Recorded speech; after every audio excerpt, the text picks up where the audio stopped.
Hello, and welcome to the Things I Want My Daughters to Know podcast, the podcast redefining women's health one unfiltered conversation at a time. I'm your host, Jacqueline Rose, and every week I'll sit down with leading women's health experts and real women to share their lived experiences, bust health myths, challenge outdated and uninformed narratives, and explore what's really possible for women.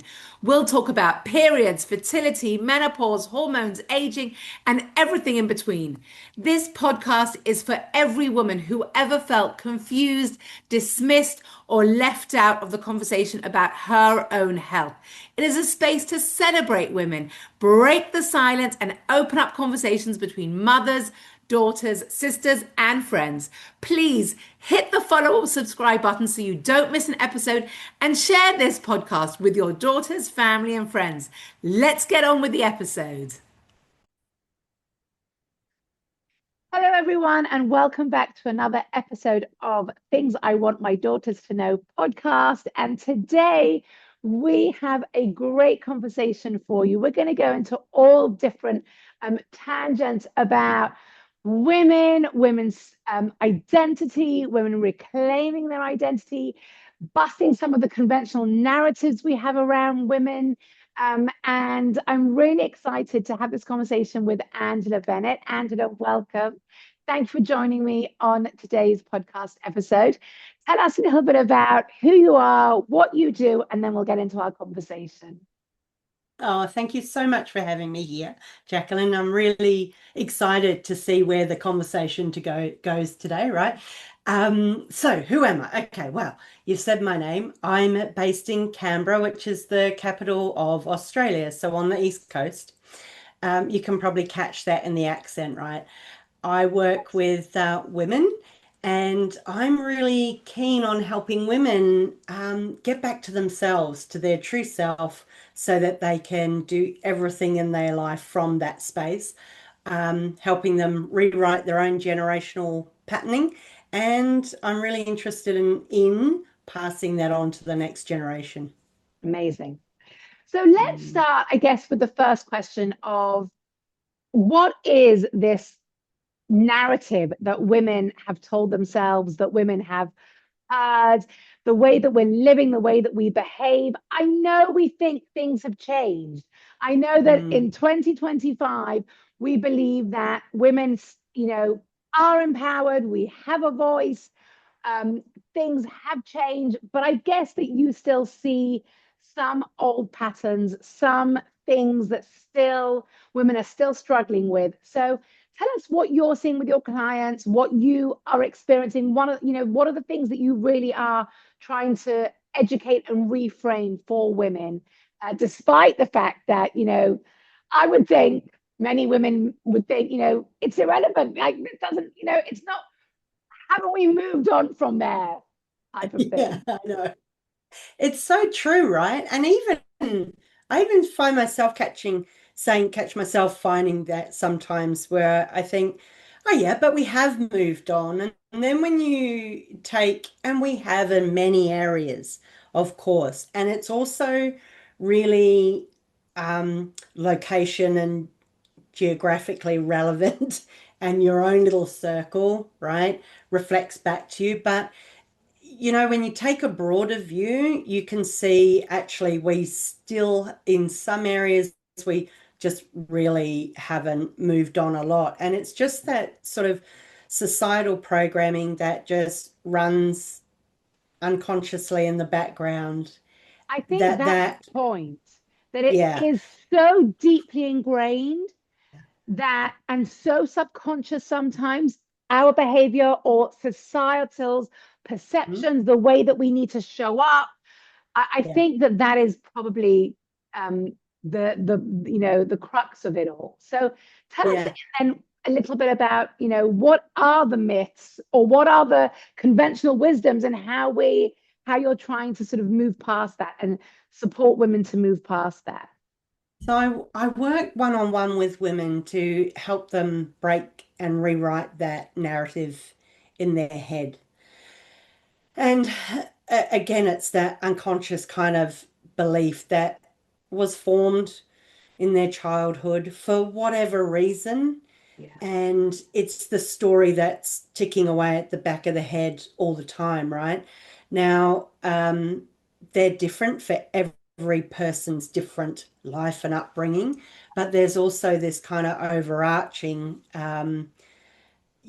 thing where, women, when we're assertive, we're seen as aggressive. So you tend not to speak up, right? You tend not to speak up. You don't raise your voice. You're not too loud because you're too loud. And the unsaid part of that is women aren't loud, or, girls don't behave that way.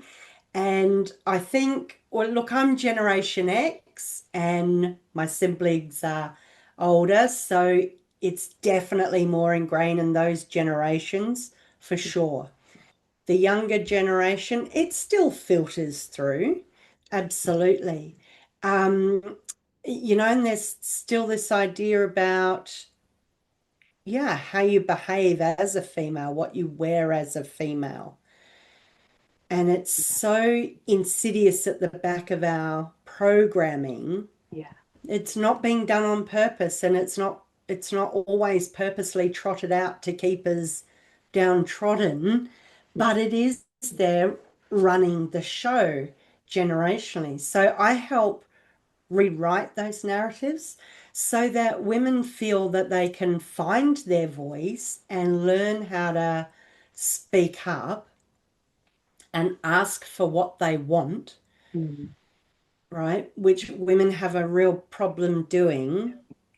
Men don't have a problem doing it. Yeah. And also, society doesn't have a problem with men asking for it. Yeah. But it is a little bit when women. So it's about learning to find your voice and speak in a way that comes from that real sort of knowing of yourself, having met yourself, reigniting and getting back in touch with those dreams when you were a young girl Yeah. and everything was possible Yeah. before you were told it wasn't, Yeah. right? Yeah. So I have two questions on what you're saying, and I'm going to ask them both so that I remember them, but let's do one at a time. So the first question is, today we know there are stronger, more vocal women. Women are in all areas of a society, in all areas of, professions, strong, loud, vocal women. So how are those women perceived? Because we do now have those larger um, voices as role models, female voices as role models. And secondly, the other question, because I know I'm going to forget it, because I'm a 50-year-old perimenopausal woman and I need to write everything down, is the what you said though about stepping into your voice and having, I Mm, think, what we would maybe say confidence or a slightly different perspective as mm, a menopause educator and coach, as someone who's working with women in that very transitional stage, we know that as you get older, there is an element of confidence, wisdom. I don't care anymore. As you step into that postmenopausal woman, younger women in their teens and their 20s don't have that because they're in a different life stage. They're a different brain wiring. Their calling is different. So mm. how are we is there an opportunity? Is there a way that these younger women can sort of already gain that depth, that wisdom, that confidence that we are only gaining in our post-menopause later years? So let's break it down. Let's start with that sort of the fact that there are today those stronger female voices. How are you seeing that being perceived? How are those women themselves being perceived? What's sort of going on with that? I think, and being 55 and having always been fairly opinionated, but now I'm opinionated and there's not the same backlash because I'm not perceived as young and silly and however, I will say that when I was opinionated and younger, I think much of what would have come out would have come out with a bit of strong emotion and a bit of aggression and Antagonism. fear behind it, right? But as you get older and you kind of work on yourself a bit and you get to release all of that and well, I just am who I am now. So, and I love myself as I am, Yeah. then when you're that strong woman speaking out in this world where you still might get a bit of backlash, Yeah. it just kind of Don't slides care. off you. No, it just sort of rolls off you. You become a bit like Teflon because you understand that what people are sending to you is a reflection of them. And it's And very that's difficult as a young yep, teen or a young yeah, adult yeah. in your 20s, in your 20s or your early 30s, to have Mm, that perspective because young women still are so caught up in the I need to prove myself, I need to stand up for what I believe in, but I also need to conform and I want to do well in this job and I want my friends to love me and all those things. The Teflon perspective that we have in our late 40s, 50s, and beyond, it feels like is it just a developmental thing that you can't do until you reach this age? Or is one of the things you're trying to do is to give women that mm. perspective even when they're younger? So when I think the answer, you'll hate this answer, but the answer to that is yes, both those things. Um, so, okay, it's twofold. So I'm a NLP, a neuro-linguistic programming practitioner and hypnosis, and that's what I use predominantly is the neuro-linguistic programming. And that's the tool we use to basically go back and rewrite, if you think of your brain very simply and incorrectly, but as a computer. And it's just got bad code in it. So we're just going to take the bad code out and we rewrite it. And that is transformative. And if I had done that in my 30s, Yeah. I think I wouldn't have had to wait to this point to almost, and we seek these things out when we've fallen so far away from who we remember we were, and we become the person we needed then, right? So I think, and I do have clients who are in that 20s, late 20s, 30s bracket. And so this is what I do for them. And they go out and they can speak, they can just say no without, and that be the whole sentence, because that's really hard for women to do. But also you feel you have to explain Yeah. why you're saying no, and sometimes it's just no, and that's okay, and they can do that. What I do believe they experience is probably more pushback because they're younger and the people around them are still kind of reflecting and projecting onto them where they are at. So it's just different stages of growth. Whereas all of us who are doing this now in our late 40s and 50s, um, age-wise, we're a group who's traveling through it together and, going through that menopausal sort of baptism together. And so that's a different support unit. We're all kind of, we can talk to each other about it. And I think in 20s and 30s, if you're a bit sort of further ahead, there's no one in your age group who's either kind of progressing at the same or Yeah. opening their mind out or doing the work, because when you're 20 and 30, you don't think you need to do any work, No. so, Yeah. but you're still It's trying to yeah. juggle everything, Yeah. right?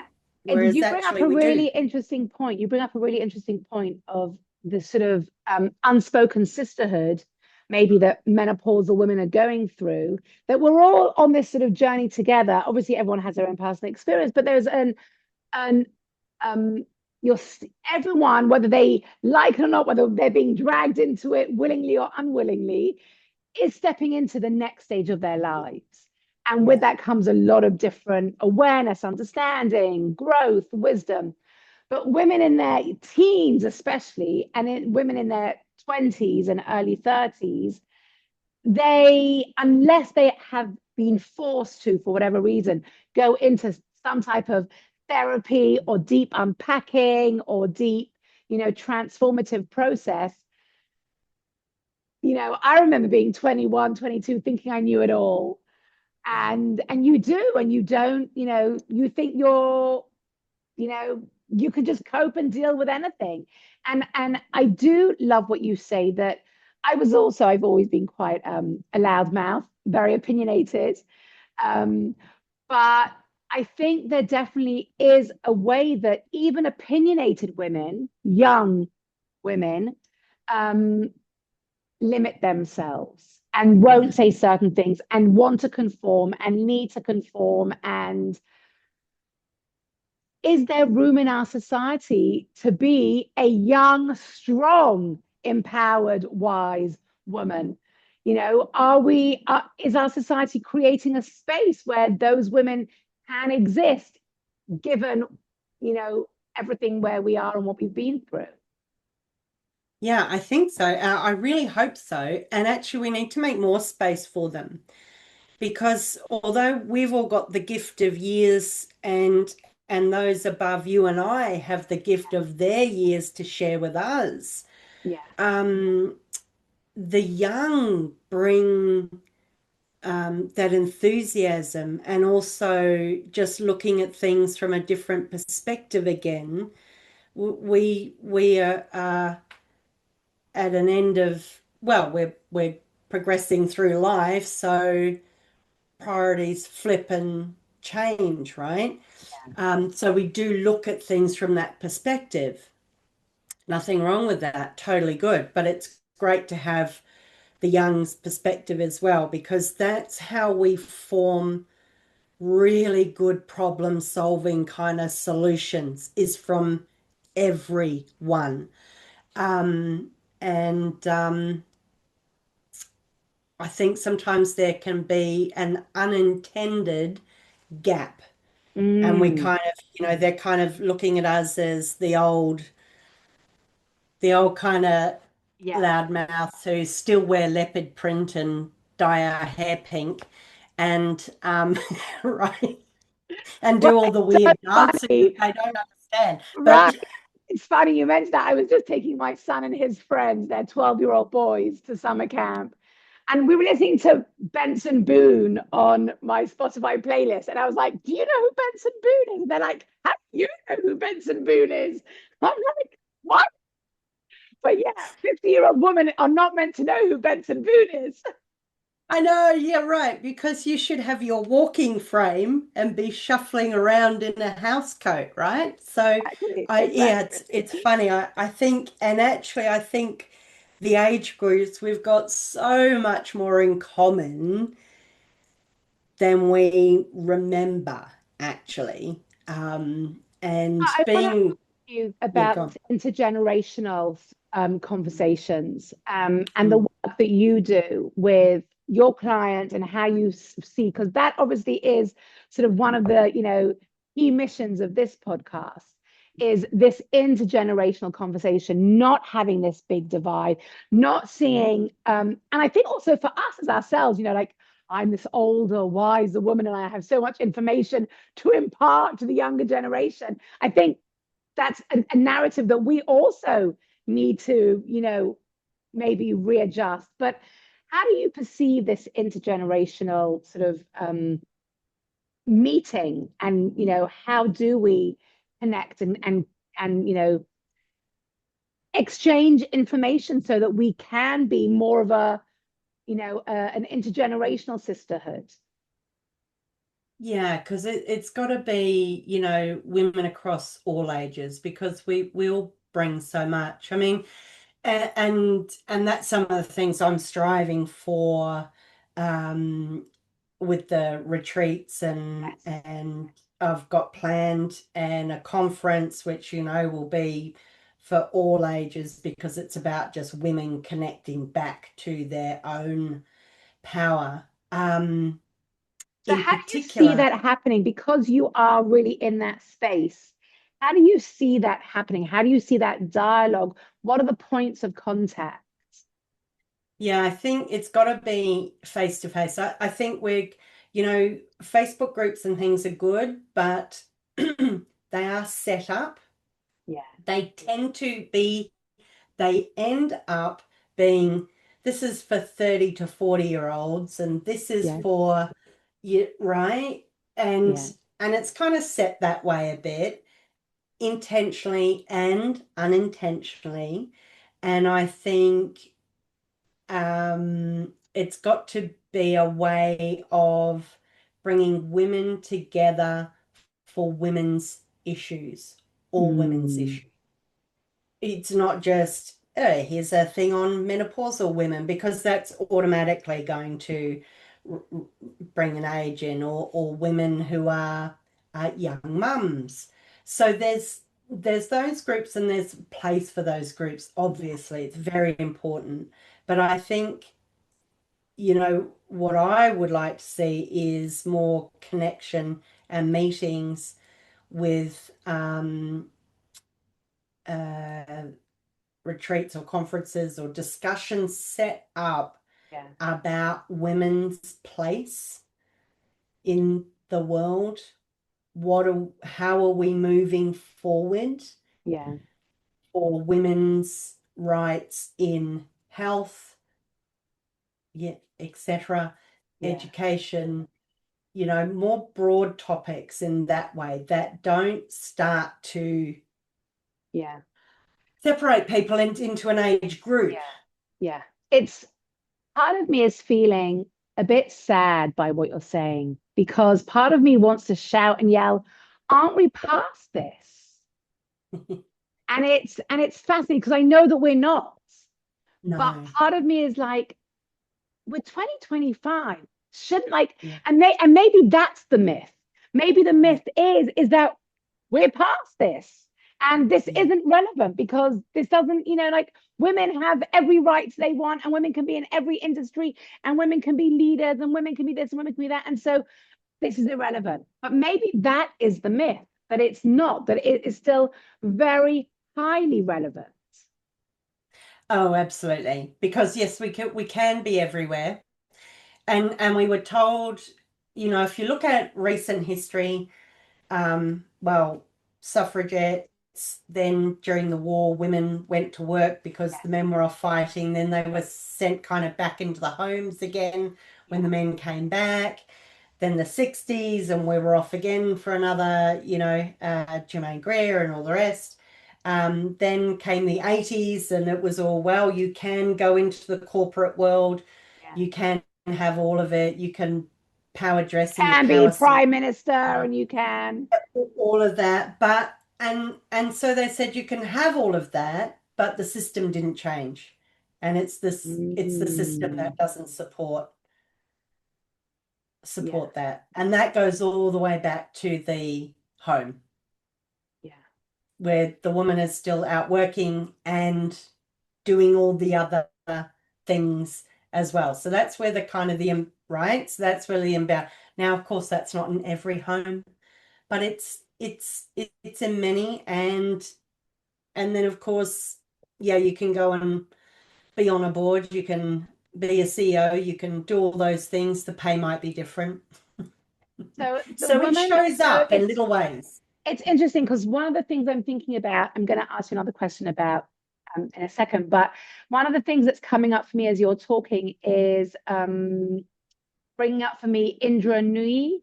Do you know she was the previous CEO of PepsiCo? Have you heard her Yes, speak? Have you heard her? I Um, have. Indra. So she's I went on a little bit of a down a rabbit hole with her a few months ago and really just consumed everything that she said. And she was very prolific on YouTube and doing lots of different things. And one of the things she talked about being CEO of PepsiCo was women can have it all, but not all at the same time.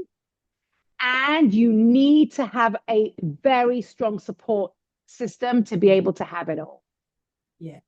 And it's interesting because I think that's what you're saying is that it's not that we can't do it. It's just the system has been created not to be able to support us to do it. There's inbuilt, possibly in many societies, subconscious and unconscious prejudice, if I use that word, to not support women to innately achieve those, you know, high levels of leadership. Great example for you as an ex-Kiwi is Jacinda Ardern, who Oh, now has a new book out talking about how it was for her being prime minister with a brand new baby and how she was rewriting the script. And I don't know yeah. whether New Zealand was a society that was more accepting of that. Mm. But that definitely is not necessarily um, uh, replicatable in other societies, even in very Mm. advanced, developed societies. Look, it's not. And I was just going to mention Jacinda's book because I've just got it on Audible, so I need to start that. I'm like, I need to start listening to my book. Yeah. But New Zealand's had several female prime ministers, so we're quite open to that. Although, there is a shift in thinking over there, and I haven't lived there for many decades. Obviously, my family's still there, but there is a shift in thinking there, which, kind of is a little, oh, really, for me. The first Australian Prime Minister was Julia Gillard, and they didn't Mm. really give her much of a run. And she has a book as well that she co-wrote, actually. I just can't think of the name of it. Anyway, you can look that up. So it's quite what I would call, when I first came to Australia, it was very different from New Zealand, and I would have just, well, I used to describe it as a very, very macho Yeah. um, society, right? Society. And so there are still those societies in the Western kind of advanced, yeah, where it's hard. And to step into that ring and play with the boys, with the big guns, you kind of have to take on, and a Yes. lot of women in the 80s and 90s had to become that, they had to play by the male's Well, rules to get there. And they just ended up becoming small men, which women are not. And and that's the whole one of the whole books of Jacinda's, behind her book, is there is a different way to lead. There's the feminine way to lead. And men can lead in a feminine way too, right? If we talk about masculine and feminine energies, it's not just limited to gender. That's yes. quite, we Yeah. got to Yes. open the Yes. the way of thinking here, because the world is missing out on the wisdom of basically half the world's population Yeah. in a broader sense. So this is me getting on my feminist soapbox here, but I think No, it's fine. You're setting me up for the next question, so it's all good. yeah, okay. Yeah, I you forgot you what that because was. you talk about women reclaiming themselves, so Mm. I want you to sort of what does that mean, women reclaiming themselves, women claiming sort of their voice, not their rights. We're not talking about rights here, we're talking about their voice, um coming back to themselves. So how do you understand that? What does that mean for you? Because I know that Yeah, you talk about that a lot. this is always a bit of a hard thing to describe, isn't it? Because it's not that you were, it's, I think the old thing was in the self-help days was finding yourself. Not really, because you're not lost, and you're Lost. not broken, and you don't need fixing. It's none of that. You have just been buried under a lot of sort of limiting decisions and beliefs that you Expectations. expectations, absolutely, which are come from others, whether Yeah, that's an institution, society in general, your parents, any other significant, and all they were doing was passing on what they knew and what right, they were taught, right? right. There's no fault here, Yeah, but there is your chance to take your own personal responsibility and get to dig back in and really remember who you are. yeah. And the wallpaper on my phone is a quote, and I'm so sorry, but the name of the author of the quote has just gone right out of my brain. But Don't it worry, we're says, going to check it. We're going to check it. yeah, go There's, check. there's this thing called the internet that I Yeah, can there check is it as amazing. you're I've heard talking. it's amazing. Yeah. And it says she remembered who she was Yeah, and the game changed. right, right. And yeah, and I love that quote because all you do need to do is remember who you are. Now, whether that's you at 5 years old or 7 years old or 9 years old, whatever. Yeah, Um, and this is why I'm keen to also, or I'm looking at some workshops where we work with young daughters between 8 and 14, because if we can get back to, if you remember yourself at that age and you look at girls that age before they've had people kind of say, oh, you shouldn't say that, or you shouldn't act like this, or basically saying your dream is too big, you'll never do it, right? And squashing snuffing the spark out of them. yeah, That's what I want them to get in touch with. yeah, Again, that's what I want women to reclaim. yeah. Remember who you are, right? That dream and It everything, does. and It maybe the gets dream should buried. be a little, It gets buried. And again, yeah, it gets yeah, buried underneath the expectations, the responsibility, the career path. Um, yeah, but what you just said now is that we also do grow and mature. yeah, And we do also change a little bit, but you want to go yeah, back to that authentic sort of yeah. initial spark of who you are. Yeah, yeah, because that version of you knows what's right for you. So it might have shifted. So maybe, I mean, I think one of my dreams at some point, I thought I was going to marry Prince Edward. I mean, now clearly that's not going to happen. You had a great save there. I don't know why. Yeah. I think I was enamored with Diana's wedding going on at the time, and I just thought that I got carried away with the whole thing. But so of course dreams change. However, there was, capturing that essence of that younger me Yeah, in what I believed was good in the world, was good about people, that you help people, that you can say what is on your mind. It's never mean. yeah, There's no manipulation, right? That's a learned thing. And that's why I love working with horses, because horses are just being horses and they demand that you are you around them. yes, They read your energy in a heartbeat. So yeah, they're really great for grounding and presence. And I think there's that sort of spark of creativity when we're young. So although the goal as we get old might change, absolutely no problem. It's getting hold of that spark again, that essence of you yeah, and what you know is right for you, yeah, because that will never steer you wrong. yeah. Yeah.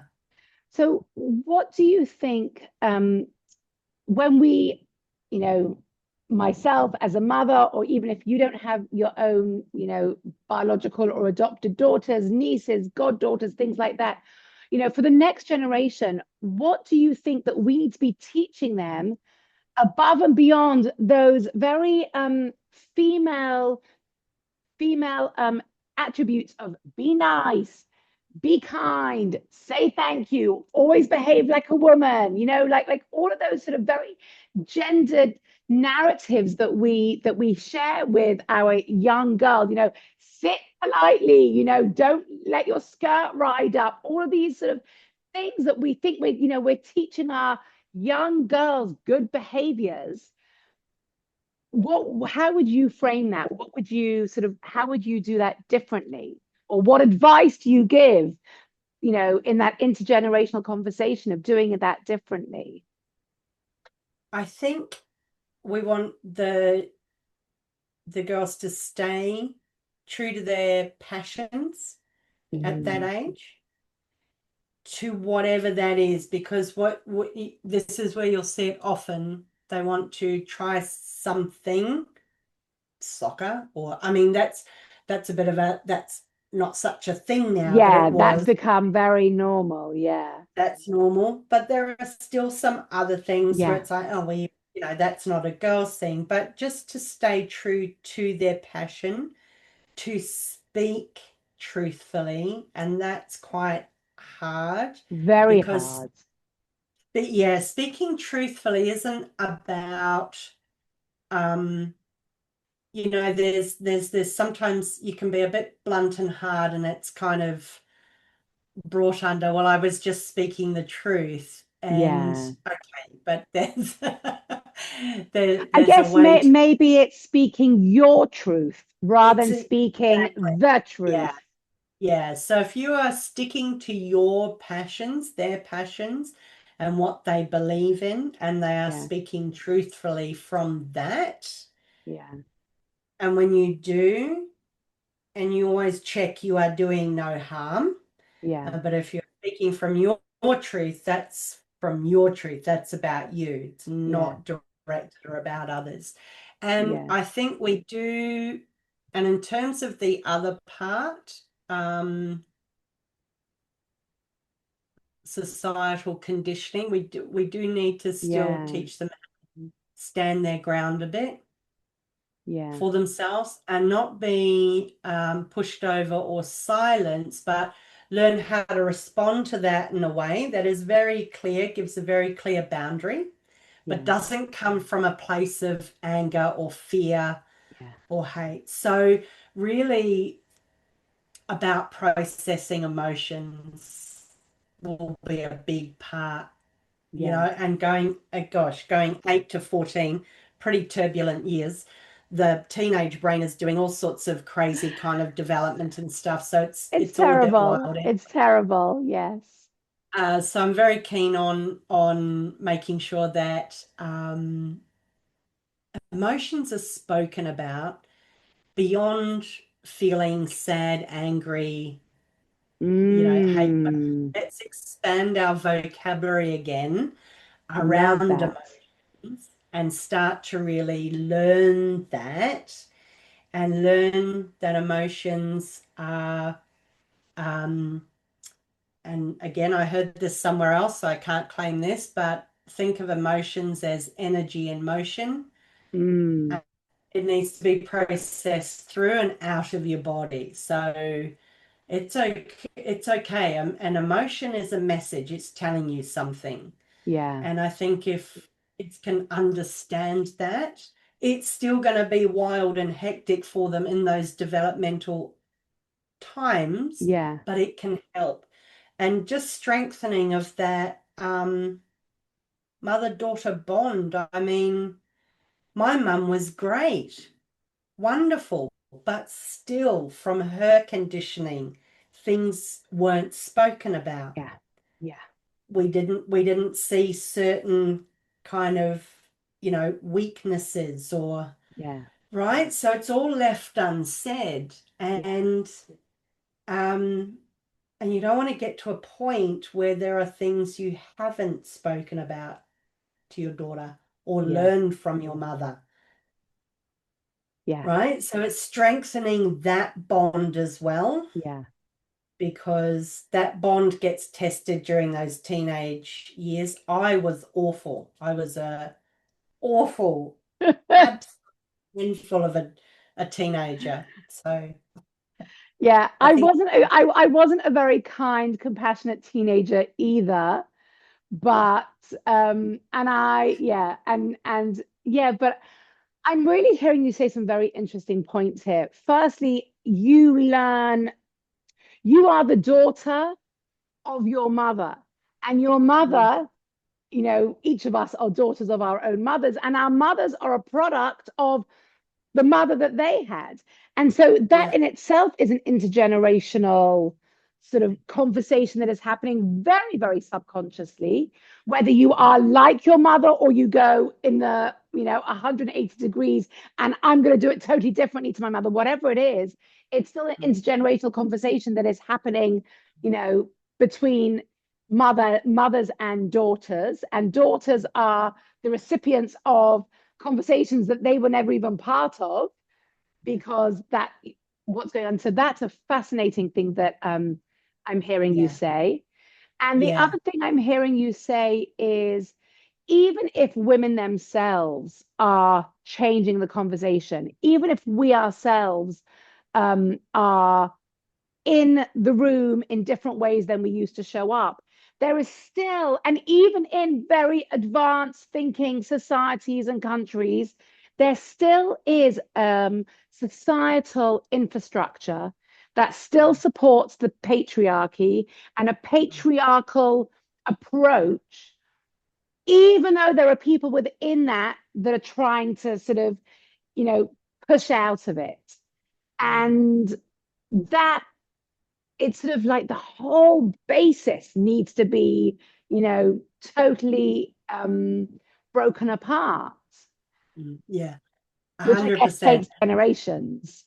It does take generations. I tell you what, and I don't think any of us sitting here right now have any clear answers. We know what we don't want anymore.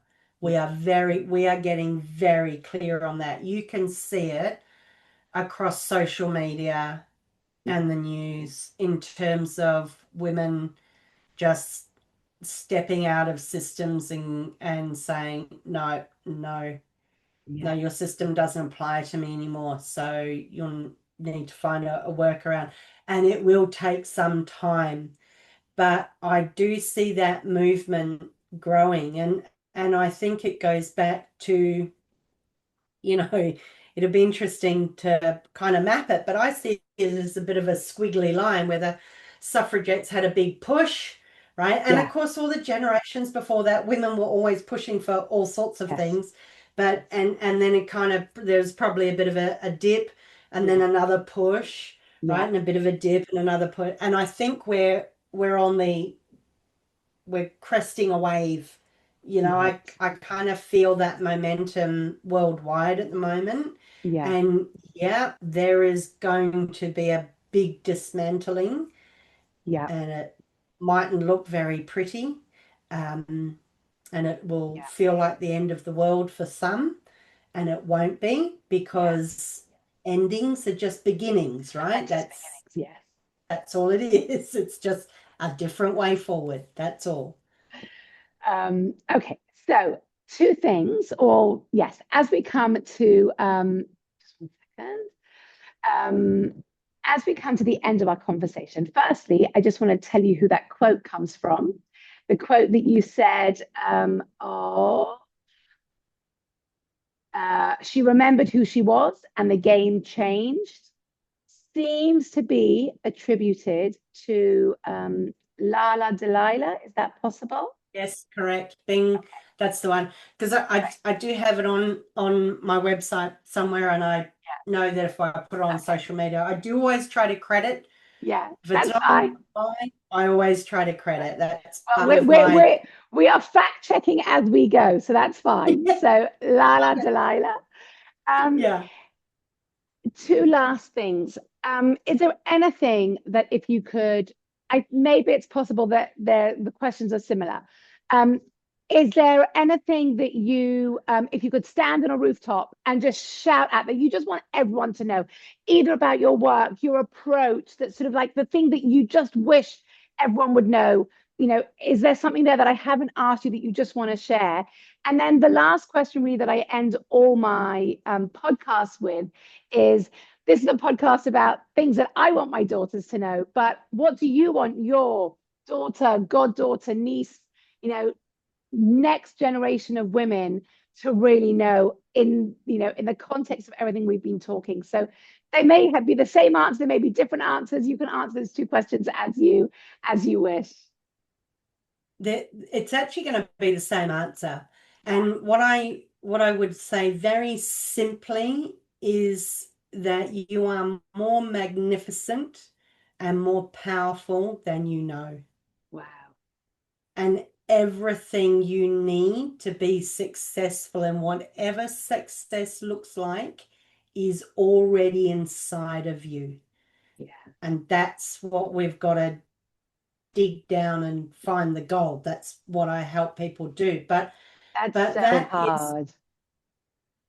yeah, Having yeah, that belief that you already have inside you everything that you need.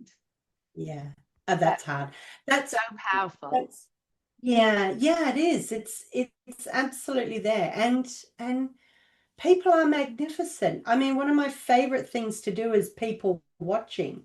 Now, if you think about, when you move through the world, I love watching the simple things in human interaction because humans are fascinating. Yes. And humans are good.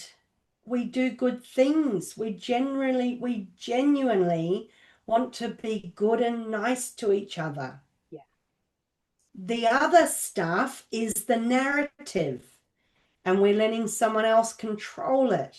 Yeah. Yeah. Yeah. I hear that. I hear that. Yeah. Wow. Okay. Oof. This has been powerful. This has been deep. This is definitely something that I think, mothers and daughters want to be hearing and talking about and engaging with. And these are definitely conversations that they're not having. So thank you so much for bringing this to me, to my audience, to my daughters. I'm going to be, once these episodes go out, there's going to be family listening. So this is really great. Angela, where can people find you? Where can they reach you if they love love what you've said here? They want to follow you or work with you. How can people get a hold of you? I would say the very simplest way to follow me and get hold of me is on Facebook and Instagram. And you can simply type in Angela Lucia Bennett, two Amazing. N's, two T's, and I will pop up.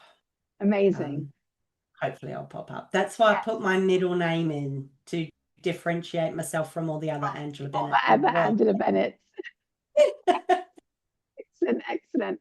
Well, no, this is really great. And let us know when you have your retreats and your conferences. I know that you've got a lot of plans. This is definitely something that I think, women should be attending because we really, we are stronger together. And when we are in that sisterhood space, it's not just, and you've been very clear here, and I do just want to clarify, maybe just put one disclaimer here. This is not about man bashing. This is not about society bashing. This is about, as you've said in your words, women reclaiming themselves and their voice. So I just want that to be very clear, maybe as an end disclaimer. And I know that the work that you're doing is not focused on, bashing or bad mouthing or, anything pejorative against, the other gender or genders that don't support us. It's more about our own reclamation of ourselves. So I just think that's an important disclaimer to add. Yeah, I'd agree. It's about personal responsibility. So the only person you're in control of in your world is you. Yeah. So that's where it starts with you, ends with you. That's what it's about. Yeah. Amazing. Great, Angela. Thank you. Thank you so much for joining me. And to everyone listening, thank you for joining us. And I look forward to seeing you at another episode of the Things I Want My Daughters to Know podcast. Have a great day.